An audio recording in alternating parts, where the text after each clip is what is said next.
I can see your feet, yeah. Good, okay. One of the things that comes out from doing this exercise is people's body language when they speak.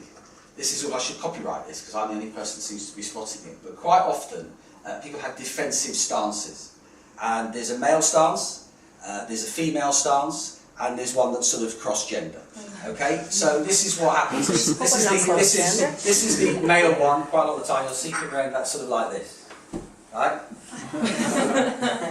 And they'll get up and they'll speak, and they'll look like this. Now I can't see what I look like, but I assume it doesn't look that great. And I also know that if I see somebody start off like this and start speaking, and then if I were to leave the room and come back 5 minutes later, and they were still in this position, the chances are that it's not going very well. However, if I come back 5 minutes later and they moved into what I call a natural standing position, therefore something's gone well and there's some confidence, and that is being transferred into the audience. If you are confident, then the audience goes with you.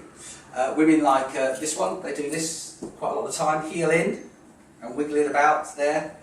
Guy that I work with also does similar type of training, calls it drilling for oil. I like to call it fracking, because I like to be a little bit more up to date. And what happens here is it's very, very distracting. At the end, if you keep doing this long enough, your audience is going to be watching your foot. So your presentation becomes completely pointless. Then there's one that's cross-gender, which is sort of cross-legged like this, which makes you look like you need to go to the loo. And you do.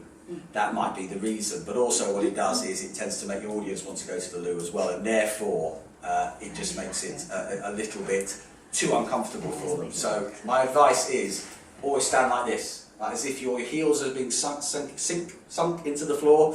Don't go backwards like that, just stand normally and it looks confident. You'll feel confident and your audience goes with you. So I was very aware of the fact you were just a little bit, your foot was out, you're standing at an angle, it's quite defensive, and that eventually comes across to the audience. Good, I thought I'd tell you that. Thank you for that. Right, third row.